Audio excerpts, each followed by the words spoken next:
history and conceptual development, need and significance, meaning, nature and scope of the subject, correlation with other subjects and life situation. കഴിഞ്ഞ തൊട്ട് മുമ്പിലത്തെ HSA natural സയൻസിലെ question എടുത്തു കഴിഞ്ഞാൽ നമുക്കറിയാം ഈ animal diversity എന്ന് നിങ്ങൾക്കറിയാം. HSA നാച്ചുറൽ സയൻസ് ഏത് ഭാഷയിലാണ്? മലയാളത്തിലാണല്ലേ. അത് നമുക്ക് എല്ലാ കാലത്തും ഒരു ടെൻഷനാണ്. ചില വാക്കുകളൊക്കെ നമ്മൾ മറന്നു പോയിട്ടുണ്ടാവും. നമസ്കാരം, എല്ലാവർക്കും HSA നാച്ചുറൽ സയൻസ് സിലബസ് ഡിസ്കഷനിലേക്ക് സ്വാഗതം. സിലബസ് എന്ന് പറയുന്നത് ഏതൊരു പരീക്ഷയുടെയും വളരെ പ്രധാനപ്പെട്ട ഒരു ഘടകമാണ് അല്ലേ.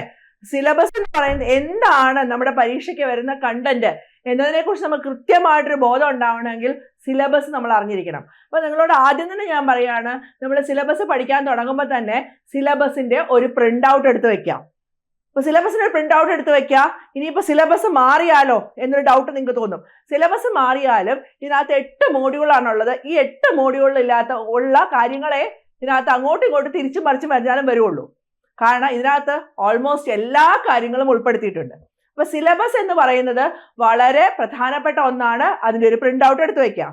രണ്ടാമതായിട്ട് നിങ്ങൾ ശ്രദ്ധിക്കേണ്ട ഒരു കാര്യം, സിലബസ് എടുത്തു വെക്കുന്നതിന് മുമ്പ് തന്നെ, സിലബസ് എടുത്തു വെക്കുന്നതോടൊപ്പം തന്നെ നിങ്ങൾക്കറിയാം HSA നാച്ചുറൽ സയൻസ് ഏത് ഭാഷയിലാണ്?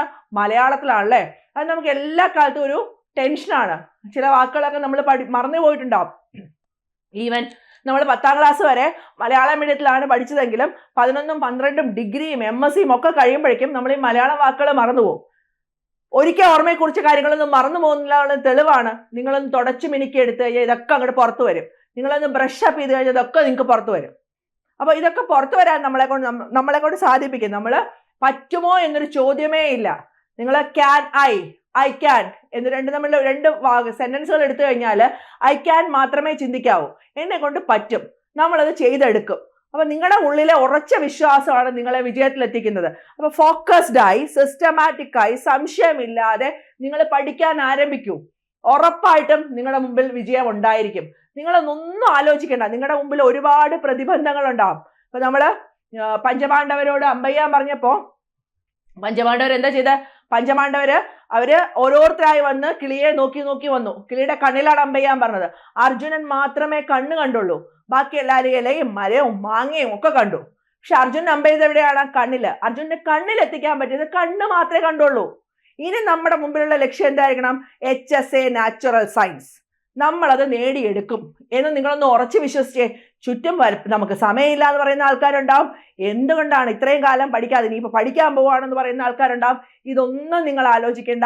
നിങ്ങളുടെ ഊണിലും ഉറക്കത്തിലും ഒക്കെ നിങ്ങളുടെ സർവീസ് ബുക്കിൽ നിങ്ങളുടെ പേരെഴുതി ഒപ്പിടുന്നത്, നിങ്ങൾ ടാഗ് ഇട്ട് സ്കൂളിൽ പോകുന്നത് മനസ്സിലൊന്ന് ആലോചിച്ച് നോക്കിയേ.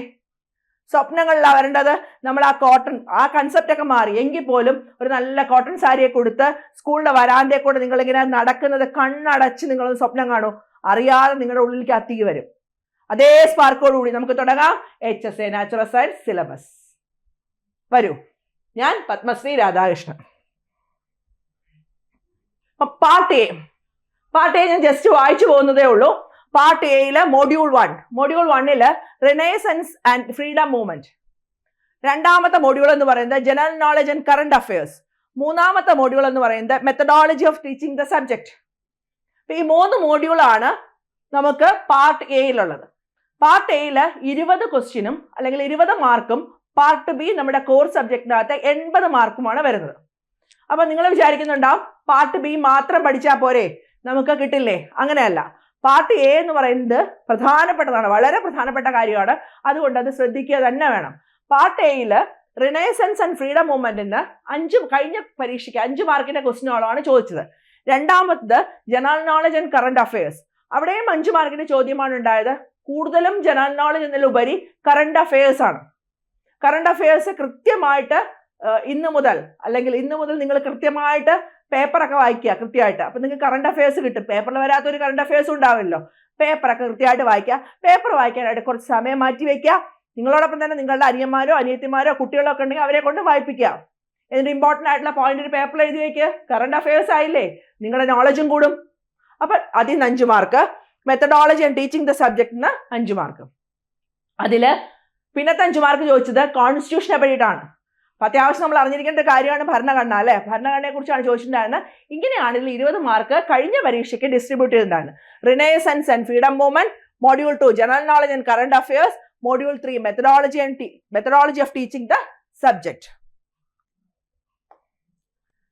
History and Conceptual Development, Need and Significance, Meaning, Nature and Scope of the Subject, Correlation with other subjects and life situation, Aims, Objectives and Values of Teaching, Taxonomy of Educational Objective, Old and Revised.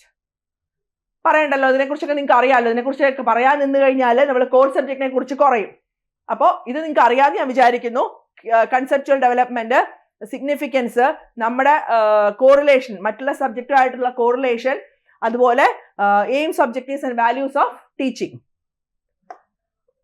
pedagogic analysis, need, significance and principles, planning of instruction at secondary level, need and importance, psychological basis of teaching the subject, implications of the Piaget, Brunner, Gagne, Vygotsky, Ausubel and Gardner, individual difference, motivation and maxims of teaching.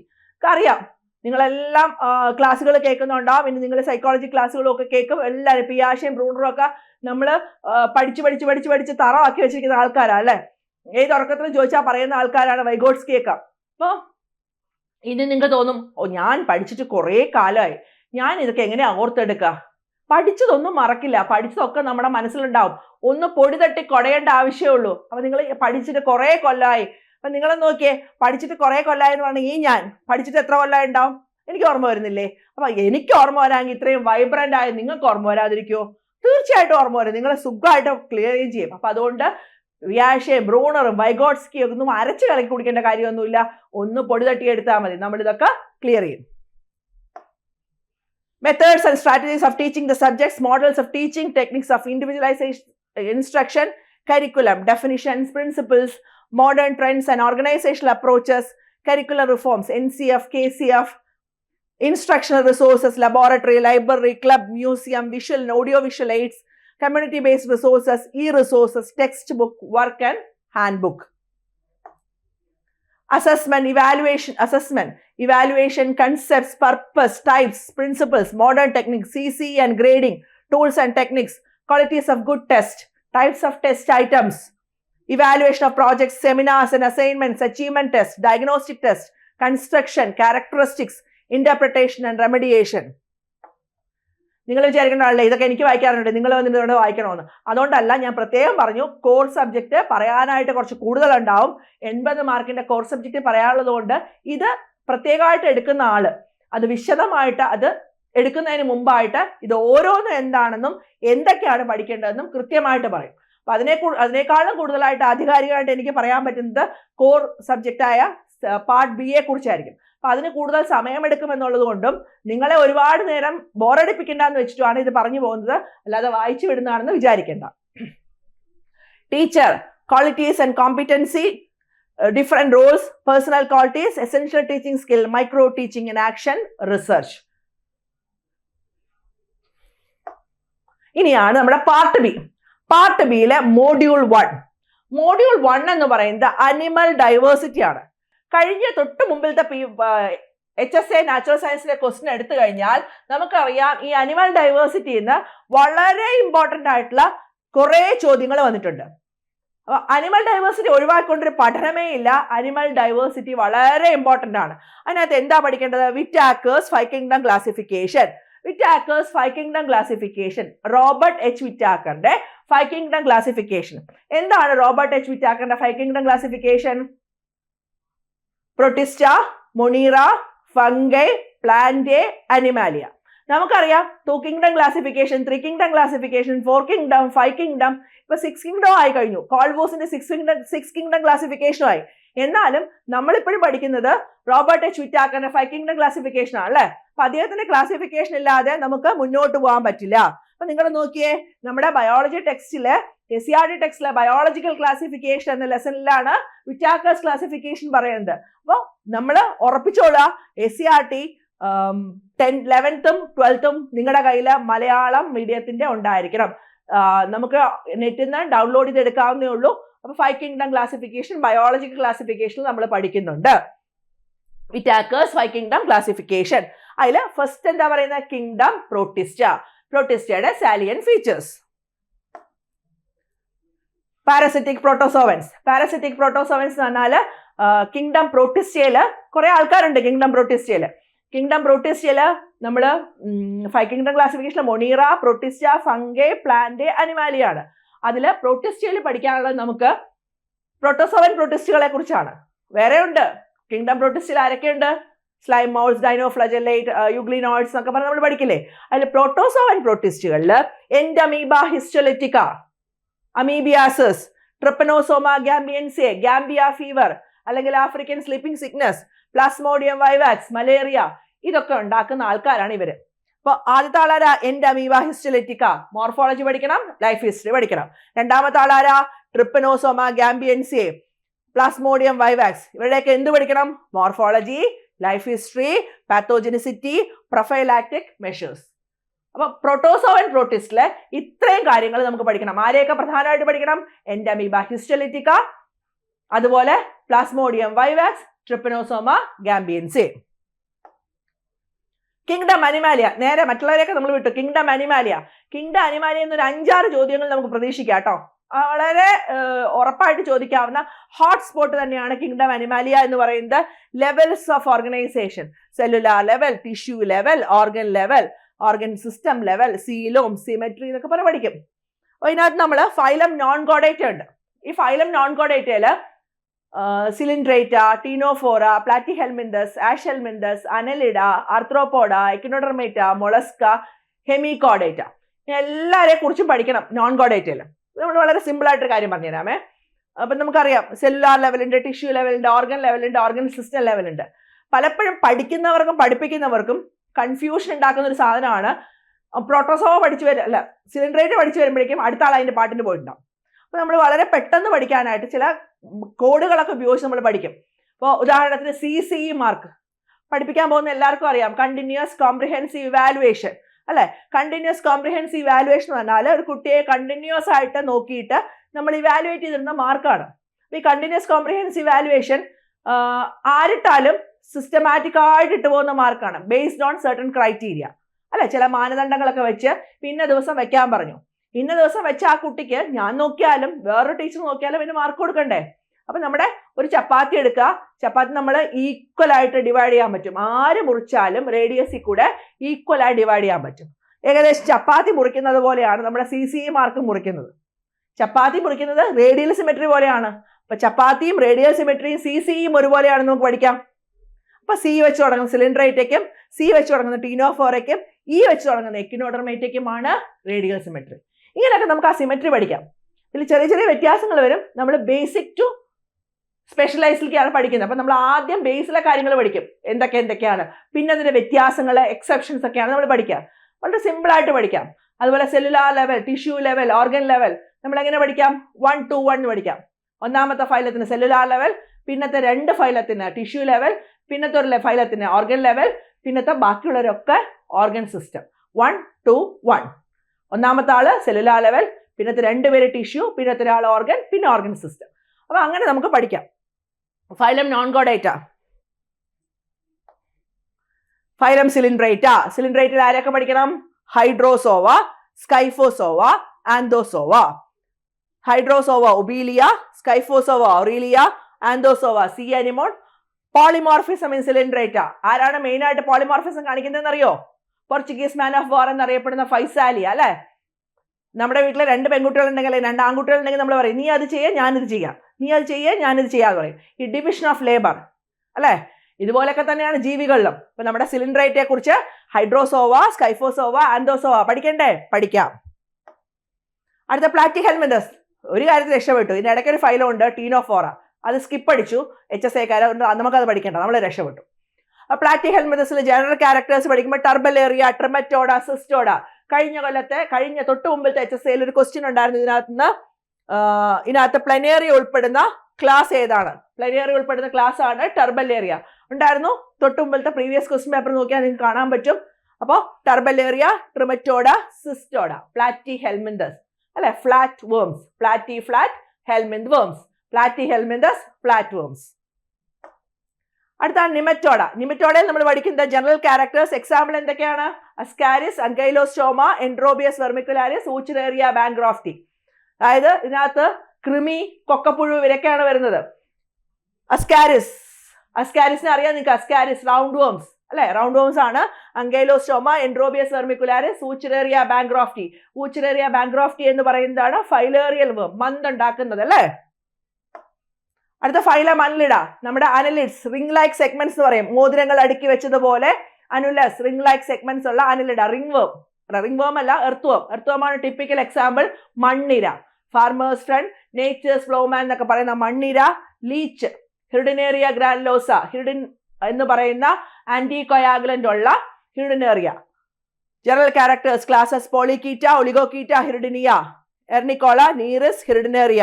Vermi കൾച്ചറിനെ കുറിച്ച് brief account ഉണ്ട്.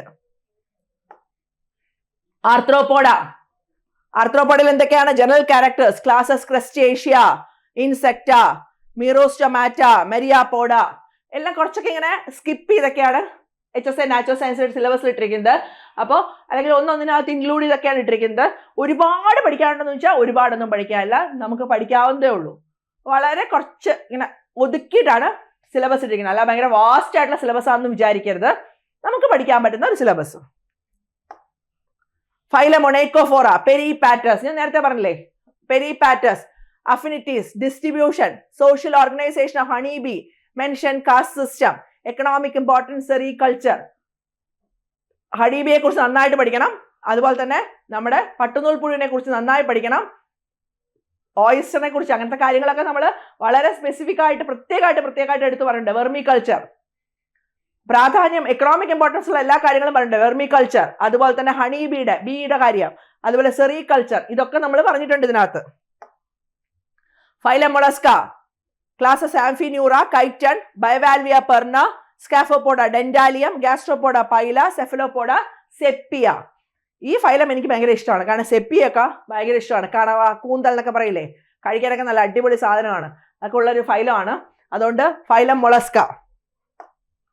Economic importance of pearl culture, ഒരുവിധപ്പെട്ട എല്ലാവർക്കും ഇഷ്ടമുള്ള ഒരു സാധനമാണ് pearl അല്ലേ, മുത്തോണ്ടുള്ള മാലകളും. നമുക്ക് ഒരു ചെറിയ സാധനമാണെങ്കിൽ നമുക്കറിയാം നല്ല വിലയുള്ള സാധനമാണ്. പേള് കൾച്ചർ ചെയ്യുന്നത് എങ്ങനെയാണ്, പേളിനെ കുറിച്ചൊക്കെ നിങ്ങൾക്ക് അറിയാം. ഹൈദരാബാദ് പേൾസ് ഒക്കെ ഭയങ്കര ഫേമസ് ആണ്, ആ പേൾ കൾച്ചർ. അതുപോലെ തന്നെ അടുത്തത് എക്കിനോഡർമേറ്റയിലെ അസ്റ്റെറിയാസ്, ഒഫിയോത്രിക്സ്, echinus, see cucumber, see lily. ഇവരെ പഠിക്കാനും നല്ല രസമാണ്. ഇതിനകത്ത് ഓരോ ആൾക്കാരുടെയും പ്രത്യേകതകൾ എടുത്ത് പഠിക്കുമ്പോൾ നിങ്ങൾക്കറിയാം, സീ അർച്ചിൻ എന്നൊക്കെ പറയുമ്പോൾ അതിന്റെ മുള്ളുകളാണ് നമ്മുടെ കന്യാകുമാരിയിലെ സ്ലേറ്റ് പെൻസിലായിട്ട് കിട്ടുന്നത്. അതുപോലെ തന്നെ സീ കുക്കുംബർ കണ്ടാൽ വലിയ ഭംഗിയൊന്നുമില്ല, കുക്കുംബർ എന്ന് എന്തുകൊണ്ടാണ് വിളിച്ചതെന്ന് അറിയില്ല, ആ ഒരു ഷേപ്പൊക്കെ ഉണ്ടെന്നാ പറയുന്നത്. പക്ഷെ ഇതിന്റെ ഒരു പ്രത്യേകത എന്ന് പറഞ്ഞാൽ എവിസറേഷൻ ആണ്.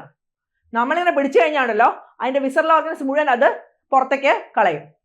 അപ്പോൾ അങ്ങനെയൊക്കെയുള്ള പ്രത്യേകതകളാണ്. അതൊക്കെ നമ്മളിങ്ങനെ ജീവനോടെ പഠിക്കുക, കണ്ണിൽ കാണുന്നത് പോലെ പഠിക്കുക. അപ്പോൾ നിങ്ങൾക്കറിയാം ഈ CMFRI, കോഴിക്കോട്ടുകാർക്കൊക്കെ അറിയാം, CMFRI പോയി കഴിഞ്ഞാൽ ഇതിനെയൊക്കെ നമുക്ക് കാണാൻ പറ്റും. അല്ലെങ്കിൽ ഇതിനെയൊക്കെ കാണാൻ പറ്റുന്ന സ്ഥലമാണ് തൂത്തുക്കുടി എന്ന് പറയുന്നത്. നമ്മൾ കണ്ടിട്ടുണ്ടാവും. നിങ്ങൾ ഇത് കണ്ട് മനസ്സിലാക്കി, അല്ലെങ്കിൽ നിങ്ങൾ മനസ്സിൽ ഇമാജിൻ ചെയ്ത് പഠിക്കും. ഇങ്ങനെ ആയിരിക്കും ക്ലാസ് എടുക്കുന്ന സമയത്ത് നിങ്ങൾ നിങ്ങളുടേതായ ഒരു ഇമാജിനേഷൻ കണ്ടെത്തുക. അപ്പം നമുക്കത് പെട്ടെന്ന് മനസ്സിലാവുകയും ചെയ്യും. ഇതിനകത്ത് പലരും വിചാരിക്കുന്നുണ്ടാവും ബോട്ടണി പഠിച്ചവർക്ക് സുവോളജി പാടായിരിക്കും, സുവോളജി പഠിച്ചവർക്ക് ബോട്ടണി പാടായിരിക്കും, വേറെ സ്ട്രീമുള്ളവർക്ക് ഇത് രണ്ടും പാടായിരിക്കും. അങ്ങനെ ഒന്നുമില്ല. നമ്മൾ ബോട്ടണി പഠിച്ചവർ സുവോളജിയും, സുവോളജി പഠിച്ചവർ ബോട്ടണിയും ഇതെല്ലാം പഠിച്ചിട്ടുണ്ട്. ഇതെല്ലാം പഠിച്ചിട്ടുള്ളതുകൊണ്ടാണല്ലോ നിങ്ങളോട് ഇതൊക്കെ പഠിപ്പിക്കാൻ പറയണത്. അല്ല, നിങ്ങളോട് ഇതൊക്കെ പരീക്ഷയ്ക്ക് പഠിക്കാൻ പറയണത്. നിങ്ങളിത് പഠിച്ചാലേ നിങ്ങൾക്ക് മറ്റൊരാളെ പഠിപ്പിക്കാൻ പറ്റുള്ളൂ അല്ലേ. അപ്പം നിങ്ങൾ അതിനുള്ള കഴിവുകൾ ഉണ്ടാക്കിയെടുക്കണം. അപ്പം അത് നിങ്ങൾക്ക് പറ്റും എന്നുള്ളത് നിങ്ങൾ വിശ്വസിക്കുക. അത് economic importance of pearl culture പറഞ്ഞു. ആസ്ട്രിയാസ് എക്സാമ്പിൾസ് ഞാൻ പറഞ്ഞു. ആ എക്സാമ്പിൾസ് എല്ലാം ഉണ്ട്, എല്ലാം നമുക്ക് പഠിക്കണം. ഈ ഫൈലം കോഡേറ്റ്, അപ്പം ഇത്രയും നേരം പറഞ്ഞാൽ നോൺ കോഡേറ്റ് ആണ്. നോൺ കോഡേറ്റിലെ കുറേ ഫൈലങ്ങൾ ഉണ്ട്. ചില ഫൈലങ്ങളൊന്നും സ്കിപ്പ് ചെയ്തിട്ടാണ് സിലബസിൽ വന്നിരിക്കുന്നത്. ഉള്ളത് പഠിച്ചാൽ മതി, ഇല്ലാത്തത് നമ്മൾ പഠിക്കേണ്ട. അടുത്താണ് ഫൈലം കോഡേറ്റ. ഫൈലം കോഡേറ്റയെ കുറിച്ച് പഠിക്കുകയാണെങ്കിൽ Cephalochordata, Urochordata, Vertebrata. Cephalochordata cephalic region, തലഭാഗത്താണ് നോട്ടോകോഡ് കാണുന്നത്.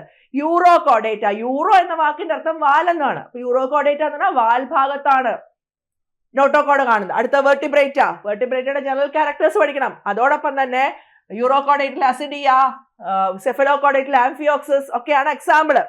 ഇവിടെ നാത്ത എന്ന് പറഞ്ഞാൽ ജോസ് ഇല്ലാത്തവർ, നാത്തോസ് ഇല്ലാത്തവർ. അടുത്ത നാത്തോസ് ഉള്ളവരുടെ general characters. Super class species. Characteristics എന്ന് പറയുന്നത് ക്ലാസിഫിക്കേഷൻ. കോൺട്രത്തിക്സും ഓസ്റ്റിത്തിക്സും. കോൺട്രോ എന്ന വാക്കിന്റെ അർത്ഥം കാർട്ടിലേജ് എന്നാണ്. ഇക്തിസ് എന്ന വാക്കിന്റെ അർത്ഥം ഫിഷ് എന്നാണ് അല്ലെ. Ichthyology, study of fishes. അപ്പൊ കോൺട്രത്തിക്സ്, ഓസ്റ്റിത്തിക്സ്. ഓസ്റ്റിത്തിക്സ് ബോൺസ്, ബോണി ഫിഷസ്. നമ്മുടെ മത്തി, അയില, നത്തോലി ഇവരെയൊക്കെ ഓർക്കുക, ബോണി ഫിഷ്. മറ്റേത് ഷാർക്ക്, അങ്ങനത്തെ മീനുകളെ കുറിച്ചൊക്കെ ഓർക്കുക. Tetrapoda, salient features and general characters. ആരൊക്കെ വരും? Amphibia, reptiles, birds and mammals. Amphibia general characters: Urodela, Ambystoma, Anura, Hyla, Bufo, Apoda, Ichthyophis. റെപ്റ്റീലിയയിലെ general characters: common example Calotes. Identification of venomous and non venomous snakes. പാമ്പുകൾ, വിഷമുള്ള പാമ്പും വിഷമില്ലാത്ത പാമ്പിനെ തിരിച്ചറിയാൻ അല്ലേ. അതൊക്കെ നമ്മുടെ നാട്ടുമ്പുറത്ത് ആൾക്കാരുടെ ചോദിച്ചാൽ അവർ തിരിച്ചറിയും. പിന്നെയാണോ നമുക്ക് പ്രയാസം. Aves general characters: common example emu, Pavo cristatus. നമ്മുടെ സ്വന്തം പക്ഷി. സ്വന്തം പക്ഷി ആരാ? പീകോക്ക്. Migration of birds. ബേർഡ്സിന്റെ മൈഗ്രേഷൻ പഠിക്കണം. വളരെ രസമാണ് മൈഗ്രേഷൻ. ഒരു ദേശാടന പക്ഷികൾ അല്ലെ, ഇങ്ങനെ പോകുന്ന ദേശാടന പക്ഷികളെ കുറിച്ച് പഠിക്കാം. അവരുടെ ദേശാടന രീതികളെ കുറിച്ച് പഠിക്കാം. Mammalia general characters: Rattus. അത് കഴിഞ്ഞാൽ dentition in mammals. Thecodont dentition, diphyodont dentition, heterodont dentition. നിങ്ങൾ പഠിച്ചിട്ടുണ്ടാവും അല്ലേ. Number, kind and arrangement of teeth. അതിനെയാണ് നമ്മൾ ഡെന്റീഷൻ എന്ന് പറയുന്നത്. അപ്പൊ അത് നമുക്ക് പഠിക്കാനുണ്ട് അല്ലേ. അപ്പൊ നമ്മുടെ മനുഷ്യരിലെ ഇങ്ങനെയാണ് ഈ നമ്മുടെ ഹെട്രോഡോൺ, ഡിഫിയോഡോൺ, തിക്കോഡോൺ എന്നൊക്കെയാണ്. അപ്പൊ അത് പഠിക്കണം. ഇനിയാണ് രണ്ടാമത്തെ മോഡ്യൂൾ. അപ്പൊ ആദ്യത്തെ മോഡ്യൂള് കറക്റ്റ് ആയിട്ട് നമുക്ക് മനസ്സിലായി. ആദ്യത്തെ മോഡ്യൂളിലെ അനിമൽ ഡൈവേഴ്സിറ്റി ആണ്. നോൺ കോഡേറ്റയും കോഡേറ്റയും ആണ് അതിനകത്ത് പഠിക്കാനുള്ളത്. അതിന്റെ ബേസ് ആയിട്ട് നമ്മൾ പഠിക്കുന്നത് SCRT ടെക്സ്റ്റ് 11th സ്റ്റാൻഡേർഡിലെ അനിമൽ കിങ്ഡം എന്നുള്ള ലെസൺ ആണ് അതിന്റെ ബേസ്. അത് നമ്മൾ കൃത്യമായിട്ട് പഠിക്കണം, സിസ്റ്റമാറ്റിക് ആയിട്ട് പഠിക്കണം. അപ്പൊ എന്ത് വേണം? SCRT ടെക്സ്റ്റ് നിങ്ങളുടെ കയ്യിൽ ഉണ്ടാവണം. രണ്ടാമത്തെ module physiology, biochemistry and developmental biology. ഫിസിയോളജിയിൽ ആദ്യം നമ്മൾ പഠിക്കുന്ന ന്യൂട്രീഷൻ ആണ്. Types, balance diet, nutritional disorders, vitamin deficiency diseases, lifestyle diseases, role of fibres, nervous and neuronal control of digestion. ഇതൊക്കെയാണ് നമ്മൾ പഠിക്കേണ്ടത്. ഇതിനകത്ത് വളരെ സിമ്പിൾ അല്ലേ. നമുക്ക് മൗത്തും തുടങ്ങി ഏനസിൽ അവസാനിക്കുന്ന ഡയസിസ്റ്റ് എന്നൊക്കെ പറഞ്ഞ്, ന്യൂട്രീഷണൽ ഡിസോർഡേഴ്സ് ഒക്കെ പറഞ്ഞ്, വൈറ്റമിൻ ഡെഫിഷ്യൻസി ഒക്കെ പറയും. വൈറ്റമിൻ ഡെഫിഷ്യൻസി ഒക്കെ പഠിക്കുമ്പോൾ നല്ല രസമാണ് വൈറ്റമിനെ കുറിച്ചൊക്കെ പഠിക്കാൻ. വൈറ്റമിൻ നിങ്ങൾ ആലോചിച്ച് നോക്കിയേ. വൈറ്റമിൻ എ, സിമ്പിളായിട്ട് എളുപ്പത്തിലൊരു കാര്യം പറഞ്ഞുതരാം. വൈറ്റമിൻ എ എന്തിനാ? നമ്മുടെ നല്ല കണ്ണുകൾക്ക്, മനോഹരമായ കണ്ണുകൾക്കാണ് വൈറ്റമിൻ എയുടെ ആവശ്യം. അപ്പൊ മനോഹരമായ കണ്ണുകൾ ആർക്കൊക്കെയാണ് ഉള്ളത്? മാനിനും മുയലിനും ഒക്കെയാണ് അല്ലേ. അപ്പൊ മാനിന്റെ കണ്ണും മുയലിന്റെ കണ്ണും ഒക്കെ നല്ല ഭംഗിയാണ്. നിങ്ങളൊന്ന് ഇമാജിൻ ചെയ്തേ. അപ്പൊ ആ മാനും മുയലും ഒക്കെ എന്താ കഴിക്കുന്നത്? ക്യാരറ്റ് കഴിക്കും. മാനും മുയലും ഒക്കെ കഴിക്കണ ക്യാരറ്റ് ആണ്. അപ്പൊ എന്തൊക്കെ കാര്യങ്ങൾ ഞാൻ പറഞ്ഞു? വൈറ്റമിൻ എ നമ്മുടെ കണ്ണിന് വേണം. ആ കണ്ണ് ഉള്ള നല്ല കണ്ണുള്ള ആൾക്കാർ ക്യാരറ്റിനാണ് കഴിക്കുന്നത്. അപ്പൊ വൈറ്റമിൻ എയുടെ പ്രോ വൈറ്റമിൻ എന്ന് പറയുന്നത് ബീറ്റാ കരോട്ടിനാണ്. വൈറ്റമിൻ എ കൂടുതലായിട്ട് കിട്ടുന്നത് നമ്മുടെ ക്യാരറ്റിലാണ്. കണ്ണിനാണ് ആവശ്യം. അതുകൊണ്ട് തന്നെ വൈറ്റമിൻ എയുടെ കുറവ് എന്തുണ്ടാക്കും? വൈറ്റമിൻ എയുടെ കുറവ് നൈറ്റ് ബ്ലൈൻഡ്നെസ് ഉണ്ടാക്കും. കണ്ണിന് ബാധിക്കുന്ന അസുഖമല്ലേ, രാത്രി കണ്ണ് കാണാത്ത അസുഖമല്ലേ. അപ്പൊ ഇങ്ങനെ നമ്മൾ ഓരോന്നോരോന്ന് പഠിക്കും. പ്രൊലോങ് ഡെഫിഷ്യൻസി സിറോഫ്താൽമിയാണ്. വൈറ്റമിൻ എ സ്റ്റോർ ചെയ്യുന്ന ലിവറിലാണ്. അതുപോലെ തന്നെ നമ്മുടെ പ്രതിരോധ കുത്തിവയ്പ്പിലൂടെ നൽകുന്ന വൈറ്റമിനും വൈറ്റമിൻ എ ആണ്. ഇങ്ങനത്തെ കുറെ കാര്യങ്ങളൊക്കെ വൈറ്റമിനെ കുറിച്ച് പഠിക്കുമ്പോൾ വൈറ്റമിൻ ഡെഫിഷ്യൻസി ഒക്കെ ഓക്കെ ആവും. നമ്മളിങ്ങനെ മാനിനെയും മുയലിനെയൊക്കെ പഠിച്ച് ലൈഫ് ജീവിതമായിട്ടൊക്കെ ബന്ധപ്പെടുത്തി നമ്മളിങ്ങനെ പഠിക്കും അല്ലേ. അപ്പൊ അങ്ങനെ പഠിക്കുമ്പോൾ വളരെ എളുപ്പത്തിൽ നിങ്ങൾക്ക് അത് മനസ്സിലാവും. അപ്പൊ അതാണ് ഒന്നാമത്തെ ഫിസിയോളജിയിലെ ചാപ്റ്റർ. രണ്ടാമത്തെ സർക്കുലേഷനിലെ blood and composition, blood group, blood clotting mechanism, anticoagulants, heart beat, pacemaker, conducting system of heart, blood pressure, pulse, common cardiovascular diseases, ECG, angiogram, angioplasty. ജീവന്റെ നദി എന്നാണ് അറിയപ്പെടുന്നത് രക്തത്തെക്കുറിച്ച്. ജീവന്റെ നദി എന്നറിയപ്പെടുന്ന രക്തത്തിനെ കുറിച്ച് പഠിക്കാതെ എന്തൊരു പഠനം അല്ലെ. ജീവന്റെ നദിയാണ് രക്തം. അതിനെക്കുറിച്ചാണ് നമ്മൾ പഠിക്കുന്നത്. അതിനകത്തുള്ള കോശങ്ങള്, അതിനകത്തുള്ള ഗ്രൂപ്പുകൾ. രസമല്ലേ? നമ്മുടെ ശരീരത്തിനകത്ത് നടക്കുന്ന കാര്യങ്ങളല്ലേ. അപ്പൊ A group, B group, AB group, O group, സാർവിക ദാതാവ്, സാർവിക സ്വീകർത്താവ് എന്നൊക്കെ പഠിക്കുമ്പോൾ നമ്മളിങ്ങനെ അനുഭവിച്ചു പഠിക്കുകയാണ്. അപ്പോൾ വളരെ കൃത്യമായിട്ട് നമ്മൾ പഠിക്കുന്ന കാര്യങ്ങളാണ്. A positive, B positive. അപ്പൊ നമ്മുടെ വീട്ടിലാർക്കൊക്കെ A പോസിറ്റീവ് ഉണ്ട്, നമ്മുടെ വീട്ടിലാർക്കൊക്കെ B പോസിറ്റീവ് ഉണ്ട് എന്നൊക്കെ നമുക്ക് പഠിക്കാം അല്ലെ. അപ്പൊ ഇങ്ങനെ പഠിച്ചു പോകാൻ പറ്റുന്ന ഒരു സെഷനാണ് സർക്കുലേഷൻ. അടുത്ത റെസ്പിറേഷൻ എന്ന് പറഞ്ഞാൽ gas exchange, respiratory pigments, haemoglobin, transport of respiratory gases, regulation of respiration, respiratory disturbances, apnea, dyspnea, hypoxia, hyper and hypercapnia, asphyxia, carbon monoxide poisoning, asthma. ഇതൊക്കെ പഠിക്കുമ്പോഴേ ഈ റെസ്പിറേഷൻ പഠിക്കുമ്പോൾ നിങ്ങൾ ഓർത്ത് നോക്കിയേ, നമ്മുടെ ഒരു ഹീമോഗ്ലോബിൻ ഉണ്ട് അല്ലേ, ആള് ഒരു ഇത്തിരി ശരിയല്ലാത്ത ആളാണോ എന്ന് സംശയം ഒന്നാണ്ട്. അതായത് ഹീമോഗ്ലോബിന്റെ ഒരു പ്രത്യേകത എന്ന് പറയുന്നത്, ഹീമോഗ്ലോബിന് ഓക്സിജനെയും കാർബൺ ഡൈ ഓക്സൈഡിനെയും കൊണ്ടുപോയാൽ മതി, പോരെ. ഓക്സിജൻ ട്രാൻസ്പോർട്ട് ചെയ്യണം, കാർബൺ ഡൈ ഓക്സൈഡ് ട്രാൻസ്പോർട്ട് ചെയ്യണം, മിണ്ടായിരുന്ന അതുകൊണ്ട് പോയാൽ പോരാ. ഈ ഓക്സിജൻ കൂടുതലുള്ള സ്ഥലത്ത് പോകുമ്പോൾ ഹീമോഗ്ലോബിൻ ഓക്സിജനോട് ഭയങ്കര ഇഷ്ടമാണ്. ഉടനെ ഓക്സിജനായിട്ട് കൂടി ചേർന്ന് ഓക്സി ഹീമോഗ്ലോബിൻ ഉണ്ടാവും. എന്നിട്ട് അതിനെയും കൊണ്ട് ടൂർ പോവും, ട്രിപ്പ് പോവും. എവിടെ കൂടെ പോവും? ബ്ലഡിൽ കൂടി ഇങ്ങനെ പോവും. പോയി അതെവിടെ എത്തും? അത് കാർബൺ ഡൈ ഓക്സൈഡ് കൂടുതലുള്ള സ്ഥലത്ത് എത്തുമ്പോൾ ഉടനെ ഹീമോഗ്ലോബിന്റെ സ്വഭാവം മാറും. അപ്പോൾ ഹീമോഗ്ലോബിൻ ഓക്സിജൻ അവിടെ ഉപേക്ഷിച്ചിട്ട് കാർബൺ ഡൈ ഓക്സൈഡിനെയും കൊണ്ടുവരും. അപ്പോൾ ഒരു തേപ്പ് സ്വഭാവമല്ലേ ന്യൂ ജനറേഷൻ ഭാഷയിൽ ആണ് ഹീമോഗ്ലോബിൻ. ഇത് രണ്ടും കൊണ്ടാണ് പറയണമെങ്കിൽ പോട്ടെ. ഇത് മാത്രമല്ല, ഒരാവശ്യമില്ലാത്തൊരു കാർബൺ മോണോക്സൈഡ് ഉണ്ട് നമ്മുടെ ശരീരത്തിൽ. ഈ കാർബൺ മോണോക്സൈഡ് എന്ന് പറയുന്ന സാധനത്തിനോട് നമുക്ക് ഏറ്റവും അത്യാവശ്യമുള്ള ഓക്സിജനേക്കാളും 200 മടങ്ങ് ഇഷ്ടം കൂടുതലാണെന്ന്. It shows affinity towards carbon monoxide 200 times more affinity than oxygen. 200 മടങ്ങ് കൂടുതൽ ഇഷ്ടം തന്നെ. ശരിക്കും തേപ്പ് സ്വഭാവമാണ് ഹീമോഗ്ലോബിൻ. ആ ഹീമോഗ്ലോബിനെ കുറിച്ച് നമുക്ക് പഠിക്കണ്ടേ? ഹീമോഗ്ലോബിൻ റെസ്പിറേറ്ററി പിഗ്മെന്റ്, അതാണ് ഹീമോഗ്ലോബിൻ. അതുപോലെ നമ്മൾ എങ്ങനെയാണ് ഗ്യാസ് ട്രാൻസ്പോർട്ട് ചെയ്യുന്നത്, ഓക്സിജൻ കാർബൺ ഡൈ ഓക്സൈഡ് ഒക്കെ എങ്ങനെയാണ് പോകണമെന്ന് നമ്മൾ അറിയണ്ടേ? അങ്ങനത്തെ കാര്യങ്ങളൊക്കെയാണ് നമ്മൾ ഈ യൂണിറ്റിൽ പഠിക്കുന്നത്. ഇനിയാണ് എക്സ്ക്രീഷൻ. എല്ലാം അകത്താക്കിയാൽ മാത്രം പോരെ, വെളിയിൽ കളയണ്ടേ കളയാനുള്ളതൊക്കെ, ഇല്ലെങ്കിൽ എല്ലാം കൂടെ കെട്ടിക്കിടന്ന് നീര് വരും അല്ലേ, ഗുണ്ടുമണികളാവും നീരൊക്കെ വന്ന്. അപ്പൊ ഈ നീരൊന്നും വരാതെ എഡീമയൊന്നും വരാതെ കളയണമെങ്കിൽ എക്സ്ക്രീഷൻ നടക്കണം. നെഫ്രോണിന്റെ ഒക്കെ സ്ട്രക്ചർ നല്ല ഭംഗിയല്ലേ, ഇങ്ങനെ കപ്പ് പോലത്തെ ബൗമാൻസ് ക്യാപ്സൂൾ, അതിനകത്ത് കുറെ കാപ്പിലറീസ് ഒക്കെ ആയിട്ട് അടിപൊളി സ്ട്രക്ചറാണ്. അപ്പൊ nephron, urine formation, role of kidney in osmoregulation, composition of urine, abnormal constituents of urine, renal disorders, nephritis, hematuria, renal calculi, acidosis, alkalosis, dialysis. Hematuria, blood in urine. Proteinuria, protein in urine. Albuminuria, albumin in urine. Ketonuria, ketone in urine. അങ്ങനെ കുറേ disorders, simple ആയിട്ടുള്ള disorders കളഞ്ഞല്ലേ പറ്റൂ. അപ്പോൾ excretion പഠിച്ചേ പറ്റൂ. Muscle physiology. നമ്മൾ ഈ ഞാൻ ഈ ക്ലാസ് എടുക്കുന്നത്, നിങ്ങൾ ഈ ക്ലാസ് കേൾക്കുന്നതൊക്കെ നമ്മുടെ മസിൽസിന്റെ മൂവ്മെന്റ് ആണ് അല്ലേ. മസിൽ അനങ്ങണം, മസിലിന്റെ ഫിസിയോളജി പഠിക്കണം. മസിലിന്റെ ഫിസിയോളജി പഠിക്കണമെങ്കിൽ നമ്മൾ എത്ര തരം മസിൽസ് ഉണ്ടെന്ന് അറിയണം. പേശികൾ, രേഖാങ്കിത പേശി, രേഖാശൂന്യ പേശി, ഹൃദയ പേശികൾ എന്നൊക്കെ പറഞ്ഞ വിവിധ തരത്തിലുള്ള പേശികളുണ്ട്. ആ പേശികളെ കുറിച്ച് നമ്മൾ പഠിക്കണം. Ultrastructure of muscle fibres, muscle protein, muscle twitch, all or none law, rigor mortis, physiological and biochemical changes in muscle contraction. നമ്മൾ മരിച്ചുപോയി കഴിഞ്ഞാൽ എല്ലാം മരവിച്ചു പോകും അല്ലെ, റിഗർ മോട്ടിസ്. അത് സംഭവിക്കുന്നതിനെ കുറിച്ച് നമുക്ക് അറിയണം. നമ്മുടെ ശരീരത്തിലെ പേശികൾ, കൈ അനങ്ങുന്ന എങ്ങനെയാ, കാലനങ്ങുന്ന എങ്ങനെയാ, കൈയിലെ പേശിയും കാലിലെ പേശിയും ഹൃദയത്തിലെ പേശിയും തമ്മിൽ എന്തൊക്കെയാ വ്യത്യാസം നമുക്ക് അറിയണ്ടേ? നമ്മളെ അനങ്ങാൻ സഹായിക്കുന്ന ആൾക്കാരല്ലേ. പേശികളെ കുറിച്ച് പഠിക്കണം. Muscle physiology. Nerve physiology. ഈ കാല് നിലത്ത് ഉറപ്പിച്ച് നിർത്തുന്നതും കൈ എവിടെയെങ്കിലും തൊടുന്നതും ഒരു ഗ്ലാസ് വെള്ളം എടുത്ത് കുടിക്കുമ്പോൾ ഗ്ലാസ് ഇറക്കി പിടിക്കുന്നതും ഒക്കെ നമ്മൾ അറിയുന്നത് ഈ പറഞ്ഞ ആൾക്കാരൊക്കെ ഉള്ളതുകൊണ്ടാണ്. സ്ട്രക്ചർ ഓഫ് ന്യൂറോൺ, മരം പോലിരിക്കുന്ന neuron, types, synapse, types, nerve impulse propagation, synaptic transmission, reflex action, neurotransmitters, EEG, nerve disorders, epilepsy, Parkinson's disease, Alzheimer's. ഞാൻ ഇങ്ങനെ കൈ ഇങ്ങനെ വീശുമ്പോൾ നിങ്ങൾ കണ്ണടയ്ക്കും അല്ലേ. നമ്മൾ 3D ഫിലിം ഒക്കെ നമ്മൾ കണ്ണടയ്ക്കില്ലേ? എന്തുകൊണ്ടാ? നമ്മുടെ അടുത്ത് ഇങ്ങനെ വരണമായിട്ട് നമ്മൾ ഫീൽ ചെയ്യും അല്ലേ. അപ്പം നമ്മുടെ റിഫ്ലക്സ് ആക്ഷൻ ആണ്, അറിയാതെ സംഭവിക്കുന്ന കാര്യമാണ് ഞാൻ കൈ വീശുമ്പോൾ കണ്ണടയ്ക്കുന്നതൊക്കെ.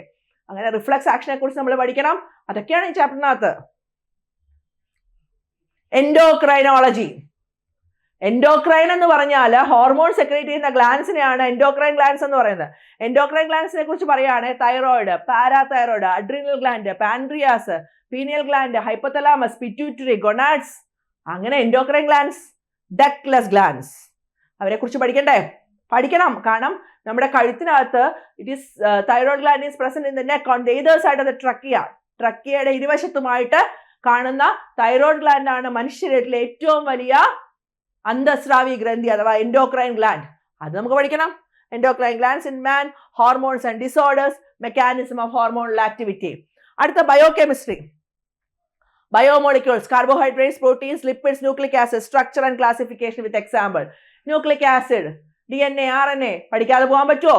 DNA, RNA ഒക്കെ നമുക്ക് നന്നായിട്ട് അറിയാം അല്ലേ. DNA ഷുഗറും നൈട്രജൻ ബേസും കൂടെ ചേർന്ന ന്യൂക്ലിയോസൈഡായി, ന്യൂക്ലിയോസൈഡിന്റെ കൂടെ ഫോസ്ഫേറ്റ് ചേർന്ന ന്യൂക്ലിയോട്ടൈഡായി. അങ്ങനെ കുറെ ന്യൂക്ലിയോട്ടൈഡ് ചേർന്നാൽ പോളിന്യൂക്ലിയോട്ടൈഡായി. പിന്നെ DNA എത്താൻ വലിയ ദൂരമൊന്നുമില്ല. വളരെ എളുപ്പമല്ലേ? അങ്ങനെ നമ്മൾ അതും പഠിക്കുന്നു. Metabolism, glycogenesis, glycolysis, Krebs cycle, electron transport chain, lipid, beta oxidation, protein deamination, transamination, urea formation, ornithine cycle ഒക്കെ പഠിക്കും. അതുപോലെ നമ്മൾ C² 10 alpha S² FMO അത് ഞാനിപ്പോൾ പറയുന്നില്ല, സ്പീഡിൽ പറഞ്ഞു പോകുന്നതാണ്. Citric acid cycle, cis aconitic acid, isocitric acid, oxalosuccinic acid, alpha keto glutaric acid എന്ന് പറഞ്ഞ് നമ്മൾ ആ സൈക്കിൾ ഇങ്ങനെ പഠിക്കും. ഒരു കോഡൊക്കെ വെച്ച് വളരെ സിമ്പിൾ ആയിട്ട് പഠിക്കാൻ പറ്റുന്ന ഒന്നാണ് നമ്മുടെ സൈക്കിൾസ് ഒക്കെ. എല്ലാ സൈക്കിൾസും നിങ്ങളുടേതായ രീതിയിൽ കോഡുകൾ ഉണ്ടാക്കുക, അല്ലെങ്കിൽ ക്ലാസ്സുകൾ ശ്രദ്ധിക്കുക, അവരവരുടേതായ രീതിയിൽ കോഡുകൾ പറഞ്ഞു തരും. അപ്പൊ നമുക്ക് മെറ്റബോളിസം ഉണ്ട്. Enzymes are biological catalysts. Lock and key mechanism, induce defeat hypothesis. Lock and key മെക്കാനിസത്തിലാണ് എമിൽ ഫിഷർ പറഞ്ഞിട്ടുള്ളത്. കോഷ്ലാൻഡ് ഇൻഡ്യൂസ് ഡിഫീറ്റ് ഹൈപ്പോത്തസിനെ കുറിച്ച് പറഞ്ഞു. ഇന്റർനാഷണൽ യൂണിയൻ ഓഫ് ബയോകെമിസ്ട്രി എൻസൈംസുകളെ 6 തരംതിരിച്ചു അല്ലെ. Oxidoreductases, transferases, lyases, ligases, hydrolases, isomerases. ഇതൊക്കെയാണ് നമ്മുടെ എൻസൈമിൽ പഠിക്കാനുള്ളത്. Mechanism of enzyme action, factors affecting enzyme action, isoenzyme, coenzyme, enzyme inhibition, activation. നിങ്ങൾ നോക്കിയോ? ഞാൻ ഒരു പുസ്തകമോ ഒരു പേപ്പറോ ഒന്നും എടുത്തിട്ടില്ല. ഞാൻ ജസ്റ്റ് ഇത് നോക്കിയിട്ടാണ് നിങ്ങൾക്ക് പറഞ്ഞു തരുന്നത്. അപ്പോൾ എന്നെ കണ്ടറിയാമല്ലോ, എനിക്ക് അത്യാവശ്യം വയസ്സൊക്കെ ഉണ്ടാവും, കണ്ണൊന്നും കാണില്ല, കുറച്ചൊക്കെ കുറവാണ്. അപ്പം അങ്ങനെയുള്ള ഞാൻ ഈ പ്രായത്തിൽ ഇതൊക്കെ പറയണമെന്നുണ്ടെങ്കിൽ നിങ്ങളിപ്പോൾ പഠിച്ചിറങ്ങിയ ആൾക്കാരല്ലേ, കൂടിപ്പോയ ഒരു 5-6 കൊല്ലം ഉണ്ടാവും പഠിച്ചിറങ്ങിയിട്ട് മാക്സിമം, അല്ലെങ്കിൽ ഒരു 10 കൊല്ലം ഉണ്ടാവും, അതിനപ്പുറം ഉണ്ടാവില്ലല്ലോ. അപ്പം അങ്ങനെയാണെങ്കിൽ തന്നെ നിങ്ങൾക്കത് പൊടി തട്ടി എടുക്കാവുന്നതേ ഉള്ളൂ. വളരെ വൈബ്രൻ്റ് ആയിട്ടുള്ള ബ്രെയിനാണ്. എൻ്റെയൊക്കെ നശിച്ചു തുടങ്ങിയ ബ്രെയിനാണ്. പക്ഷെ നിങ്ങളുടെ നല്ല വൈബ്രൻ്റ് ആയിട്ടുള്ള അല്ല വിഗറുള്ള നല്ല ബ്രെയിനാണ്. ആ ബ്രെയിന് ഒന്ന് ഉഷാറാക്കി എടുത്താൽ നമുക്ക് HSC എഴുതി എടുക്കണ്ടേ? അപ്പൊ ഒന്ന് ഉഷാറാക്കി എടുത്ത് നല്ല റെഡിയാക്കി എടുത്തേ. Developmental biology, preformation, epigenesis, recapitulation and germ plasm theory, spermatogenesis, oogenesis, typical egg and sperm, types of egg. എഗ്ഗും സ്പേമും, നമ്മളെ ഈ ഭൂമിയിൽ ഇങ്ങനെ നിൽക്കണതേ എഗ്ഗും സ്പേമും ഒക്കെ ഉള്ളതുകൊണ്ടാണ് അല്ലേ. എഗ്ഗും സ്പേമിന്റെ ഹൈലി മോട്ടിലിറ്റി ആയിട്ടുള്ള, ആലോചിച്ച് നോക്കിയേ, ഏകദേശം എത്രയോ മില്യൺ സ്പേമുകൾ ഉണ്ടാവുന്നതിൽ 60% സ്പേമിനെങ്കിലും കൗണ്ട് ഉണ്ടാവണം, അതിൽ 40% മോട്ടിലിറ്റി ഉണ്ടാവണം, എന്നാലേ ഒരു സ്പേമിന് ഓവത്തിന്റെ അടുത്തെത്താൻ പറ്റുള്ളൂ, അല്ല ഓവായിട്ട് ഫ്യൂസ് ചെയ്യാൻ പറ്റുള്ളൂ. ഒന്ന് ആലോചിച്ച് നോക്കി, ഒറ്റ ആളെ മതി, പക്ഷെ ഇത്രയൊക്കെ വേണം. അങ്ങനെയുള്ളൊരു പ്രതിഭാസം പഠിക്കാൻ എന്തോ ഒരു ഇതാണെന്നറിയോ. നമുക്കതിങ്ങനെ അറിയാനൊരു ഒരാളും കൂടെ ഫ്യൂസ് ചെയ്തു, സൈഗോട്ട് ഉണ്ടായി, സൈഗോട്ട് ഡിവൈഡ് ചെയ്ത് മോറുല ഉണ്ടായി, മോറുല ബ്ലാസ്റ്റുലയായി, ബ്ലാസ്റ്റുല ഗ്യാസ്ട്രുലയായി, അങ്ങനെ അത് നമ്മൾ വളരെ കൂളായിട്ട് പഠിക്കും. Fertilisation, agglutination, amphimixis, physiological and biochemical changes during and after fertilisation, parthenogenesis. കഴിഞ്ഞ കാലത്തെ ക്വസ്റ്റ്യൻ പേപ്പറിലെ പാർത്തനോജെനിസിന്റെ 2 ക്വസ്റ്റ്യനാണ് വന്നിരിക്കുന്നത്. Artificial parthenogenesis, arenotoky, teletoky, obligatory and facultative, significance of fertilization and parthenogenesis. Virgin mother, കന്യകയായ അമ്മ എന്നാണ് പാർത്തനോജെനിസിനെ കുറിച്ച് നമ്മൾ പറയുന്നത്. ക്ലീവേജ്, സ്പേമും ഓവും കൂടെ ഫ്യൂസ് ചെയ്താൽ എന്തുണ്ടാവും? സിംഗിൾ സെൽ സൈഗോട്ട് ഉണ്ടാവും അല്ലെ. ആ സൈഗോട്ട് ഡിവൈഡ് ചെയ്യണ്ടേ? ഇക്കണ്ട മൾട്ടി സെല്ലറായിട്ട് നമ്മൾ ഉണ്ടാവണമെങ്കിൽ ഒരു സെല്ല് 2 സെല്ലാവണം, 2 4 ആവണം, 4 8 ആവണം, 8 16 ആവണം. അപ്പൊ അത് ഡിവൈഡ് ചെയ്യണം. അതിന് എന്ത് പറയും? ക്ലീവേജ് എന്ന് പറയും. ക്ലീവേജ് ഉണ്ടായി ബ്ലാസ്റ്റുല, ഗ്യാസ്ട്രുല ഒക്കെ ഉണ്ടാവും. ജേം ലെയേഴ്സ് ഉണ്ടാവും, എക്ടോഡേം, എൻഡോഡേം, മീസോഡേം. ഓരോന്നിനും എന്തെന്ത് ഓർഗൻ ഉണ്ടാവണം എന്നുള്ളത് ഡെഫിനിറ്റ് ആണ് അല്ലേ. അത് കഴിഞ്ഞാൽ cell differentiation, unipotency, pluri and totipotency, gene action, homeotic genes, hox genes. Development, man, implantation, pregnancy, placentation, different types and functions. Teratology, definition, causes of infection, drug and chemicals, metabolic imbalance, ionizing radiation, malnutrition and immunization. Experimental embryology, Spearman's construction experiment, അതുപോലെ organizer and embryonic induction, IVF and embryo transfer in man, cloning experiment in animals, prenatal diagnosis, amniocentesis and chorionic villus sampling. നിങ്ങൾ ആംനിയോസിന്തസിസ് കേട്ടിട്ടുണ്ടാവും അല്ലെ. Amniotic fluid കുത്തിയെടുത്ത് congenital abnormalities ഒക്കെ നോക്കുന്നത്. അതിനേക്കാളും advanced ആയിട്ടുള്ള ടെക്നോളജിയാണ് CVS, chorionic villus sampling. Ultrasound scanning എല്ലാവർക്കും അറിയായിരിക്കും. Stem cells, embryonic and adult stem cell therapy, വളരെ പെട്ടെന്ന് വികസിച്ചുകൊണ്ടിരിക്കുന്ന ഒന്നാണ് സ്റ്റെം സെൽ തെറാപ്പി അല്ലെങ്കിൽ സ്റ്റെം സെൽസ് ടെക്നോളജി. അത് നമ്മുടെ അംബ്ലിക്കൽ കോഡ്, പൊക്കിൾ കൊടിയുടെ ഭാഗം സൂക്ഷിച്ചു വെച്ച് കഴിഞ്ഞാൽ ഒരുപാട് ഡിസീസസ് നിന്ന് നമുക്ക് നമ്മുടെ സിബ്ലിങ്സിനെ ആണെങ്കിലും നമ്മുടെ ഫാമിലി ട്രീയിലുള്ള ആൾക്കാരെ ആണെങ്കിലും രക്ഷിച്ചെടുക്കാം എന്നുള്ളൊരു ബേസിക് പ്രിൻസിപ്പിൾ ആണ് അതിന്റെ കാര്യം. അടുത്താണ് മോഡ്യൂൾ 3. അപ്പൊ മോഡ്യൂൾ 2 ഓക്കെ അല്ലേ? മോഡ്യൂൾ 2 ഇത്രയൊക്കെ ഉള്ളൂ. മോഡ്യൂൾ 2 ഇതൊക്കെ നമ്മൾ പഠിച്ചെടുക്കും. 8 മോഡ്യൂളേ ഉള്ളൂ ആകെ പഠിക്കാൻ. Module 3 cell and molecular biology, genetics, biotechnology and bio informatics. Cell biology, development and scope, cell theory and modern version. Cell theory ഒക്കെ 6ാം ക്ലാസ് തൊട്ട് നമ്മൾ പഠിക്കുന്നുണ്ട് അല്ലേ? ഷ്രീഡൻ, ഷ്വാൻ, റുഡോൾഫ് വിർഷോ എന്നൊക്കെ പറഞ്ഞ് നമ്മൾ പഠിക്കുന്നുണ്ട്. അവരെയൊക്കെ കുറച്ചുകൂടെ അഡ്വാൻസ്ഡ് ആയിട്ട് നമ്മൾ പഠിക്കുമെന്ന് മാത്രം. Types of cells, prokaryotic and eukaryotic cells. Primitive, prokaryotic കോശങ്ങളും യുക്കാരിയോട്ടിക് കോശങ്ങളും. Ultrastructure and function of plasma membrane. Plasma മെംബ്രെയിന്റെ മോഡൽ പഠിക്കണം. സിംഗർ ആൻഡ് നിക്കോൾസന്റെ ഫ്ലൂയിഡ് മൊസൈക്ക് മോഡൽ തൊട്ടിട്ട്, അതാണ് ഏറ്റവും അപ്രൂവ് ചെയ്ത മോഡൽ, അതുകൊണ്ട് എല്ലാവരുടെയും പഠിക്കണം. പിന്നെ functions, membrane transport, cell communication, modification of plasma membrane. Cell organelles, nucleus ഉണ്ട്, ന്യൂക്ലിയോലസ് ഉണ്ട്, മൈറ്റോകോൺട്രിയ ഉണ്ട്. മൈറ്റോകോൺട്രിയ എന്ന് പറയും നമ്മൾ power house of the cell. Power house of the cell നിങ്ങൾ അങ്ങനെ വേണം. നിങ്ങളുടെ വായിൽ എപ്പോഴും ATP കറൻസി വേണം. ATP എന്ന് പറഞ്ഞാൽ ബയോളജിക്കൽ എനർജി കറൻസി എന്നാ പറയുന്നത്. ആ എനർജി കറൻസി കയ്യിലുള്ള മൈറ്റോകോൺട്രിയകളായി മാറണം നിങ്ങൾ ഓരോരുത്തരും. അപ്പൊ മൈറ്റോകോൺട്രിയ, അതുപോലെ തന്നെ ന്യൂക്ലിയസ് എന്ന് പറഞ്ഞാൽ cell centre, director of the cell, master of the cell എന്നൊക്കെ അറിയപ്പെടുന്ന nucleus, nucleolus, mitochondria. Endoplasmic reticulum, കോശാസ്ഥികൂടം അല്ലെങ്കിൽ കോശത്തിന്റെ സഞ്ചാരപാത എന്നൊക്കെ അറിയപ്പെടും. ലൈസോസോം, ആത്മഹത്യാ സഞ്ചികൾ, റൈബോസോം, മാംസ്യ നിർമ്മാണശാല, അങ്ങനെ എല്ലാവരും.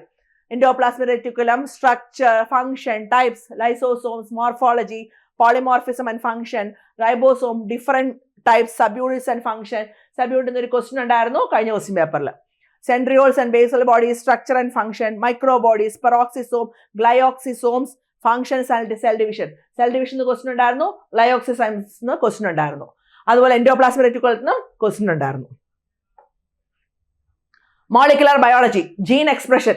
ജീൻ എക്സ്പ്രഷൻ വിട്ട് കളയാനേ പറ്റില്ല.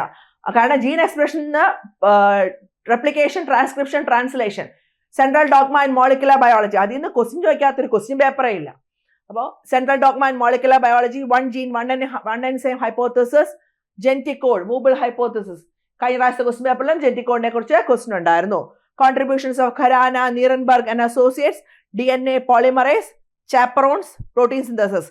ചാപ്പറോൺസിനെ കുറിച്ച് ക്വസ്റ്റ്യൻ ഉണ്ടായിരുന്നു, ഖൊറാനെ കുറിച്ച് ക്വസ്റ്റ്യൻ ഉണ്ടായിരുന്നു. അതുപോലെ തന്നെ ജെനറ്റിക് കോഡിനെ കുറിച്ച് ക്വസ്റ്റ്യൻ ഉണ്ടായിരുന്നു, റെപ്ലിക്കേഷന്റെ ക്വസ്റ്റ്യൻ ഉണ്ടായിരുന്നു. Gene regulation, operon concept, lac and trp operon, inducible operon ഏതാണെന്നൊരു ക്വസ്റ്റ്യൻ കഴിഞ്ഞ ക്വസ്റ്റ്യൻ പേപ്പറിൽ ഉണ്ടായിരുന്നു. ലാക്ക് ഓപ്പറോണിന്റെ ക്വസ്റ്റ്യൻ ഉണ്ടായിരുന്നു. Bacterial recombination, transformation, conjugation and transduction. കോൺജുഗേഷനെ കുറിച്ച് ഒരു ക്വസ്റ്റ്യൻ ഉണ്ടായിരുന്നു. കോൺജുഗേഷൻ പ്ലാസ്മിഡ് എന്ന് പറയുന്നത് എഫ് പ്ലാസ്മിഡ് ആണെന്നൊരു ക്വസ്റ്റ്യൻ ഉണ്ടായിരുന്നു. ഞാൻ ഈ ക്വസ്റ്റ്യൻ ഉണ്ടെന്ന് പറയുന്നതൊക്കെ ക്വസ്റ്റ്യൻസ് ഉള്ളതാണ്. അപ്പൊ അത് നിങ്ങൾക്ക് കഴിഞ്ഞ previous year question paper discussion വരുമ്പോഴോ അല്ലെങ്കിൽ പ്രീവിയസ് ഇയറിന്റെ ക്വസ്റ്റ്യൻ പേപ്പർ നോക്കുമ്പോഴോ നിങ്ങൾക്ക് അത് വ്യക്തമായിട്ട് മനസ്സിലാവും. Genetics and biotechnology. Human genetics, karyotyping, pedigree analysis, chromosomal anomalies in man, autosomal Down syndrome, Edwards syndrome, allosomal Turner's and Klinefelter syndrome, biochemical genetics, disorders, phenylketonuria, alkaptonuria, albinism, tyrosinosis. ഇതിൽ disease ആണ്. ഡിസീസിനെ കുറിച്ച് Edward syndrome എന്ന് പറയുന്ന ഒരു question ആണ്. ട്രൈസോമിയാണ്, 18 ട്രൈസോമിയാണ് Edward syndrome. 21 ട്രൈസോമിയാണ് ഡൗൺ സിൻഡ്രോം. പറ്റാവോ സിൻഡ്രോം 13 ട്രൈസോമിയാണ്. ക്വസ്റ്റ്യൻ ഉണ്ടായിരുന്നു. അതുപോലെ തന്നെ ആൽക്കപ്റ്റോനൂറിയ, ടൈറോസിനും ഫീനൽ അലാനും ബ്രേക്ക് ഡൗൺ ചെയ്യാൻ പറ്റാതെ വരുന്ന ഒരു ഡിസോർഡർ ആകുമ്പോൾ ഇത് സ്കിന്നിലും അതുപോലെ തന്നെ ശരീരത്തിലെ കലകളിലും ഒക്കെ കെട്ടിക്കിടക്കുന്ന ഒരു അവസ്ഥയാണ് ആൽക്കപ്റ്റോനൂറിയ. അതിൽ നിന്ന് ക്വസ്റ്റ്യൻ ഉണ്ടായിരുന്നു. Biotechnology, scope of biotechnology, recombinant DNA technology, techniques in gene cloning, restriction endonuclease, ligases, major steps in cutting and joining of DNA, props and linkers. ഇതിനകത്ത് റെസ്ട്രിക്ഷൻ എൻഡോന്യൂക്ലിയസിന് ക്വസ്റ്റ്യൻ ഉണ്ടായിരുന്നു. എനിക്ക് തോന്നുന്നു ECO-R1ന്റെ റെസ്ട്രിക്ഷൻ റെക്കഗ്നീഷൻ സൈറ്റ് ഏതാണെന്നായിരുന്നു ചോദ്യം. ECO-R1ന്റെ recognition site എന്ന് പറയുന്നത് GAATTC ആണ്. ജിയുടെ ഇടയിലാണ് കട്ട് വരുന്നത്. ആ ക്വസ്റ്റ്യൻ ഉണ്ടായിരുന്നു. റെസ്ട്രിക്ഷൻ എൻഡോന്യൂക്ലിയസ് എന്ന് പറയുന്നത് ജെനറ്റിക് സിസേഴ്സ് അല്ലെങ്കിൽ മോളിക്കുലർ സിസേഴ്സ് എന്നറിയപ്പെടുന്ന അതാണ്, അതിൽ നിന്ന് ക്വസ്റ്റ്യൻ ഉണ്ടായിരുന്നു. അതുപോലെ blotting technology, southern, northern, western, DNA fingerprinting question ഉണ്ടായിരുന്നു. അതിനകത്ത് ഈ ബ്ലോട്ടിംഗ് ടെക്നിക്സിനെ കുറിച്ച് ക്വസ്റ്റ്യൻ ഉണ്ടായിരുന്നു. അതുപോലെ തന്നെ DNA ഫിംഗർ പ്രിന്റിംഗ് പറഞ്ഞ അലക് ജെഫ്രിയുടെ ഒരു ഓപ്ഷൻ ഉണ്ടായിരുന്നു. അലക് ജെഫ്രി, കാരി മുള്ളിസ് ഒക്കെ വരുന്ന ഒരു ക്വസ്റ്റ്യൻ. ഞാൻ പറയുന്നത് വളരെ കൃത്യമായിട്ടാണ്. നിങ്ങൾ PYQ എടുത്ത് നോക്കിയാൽ അറിയാം.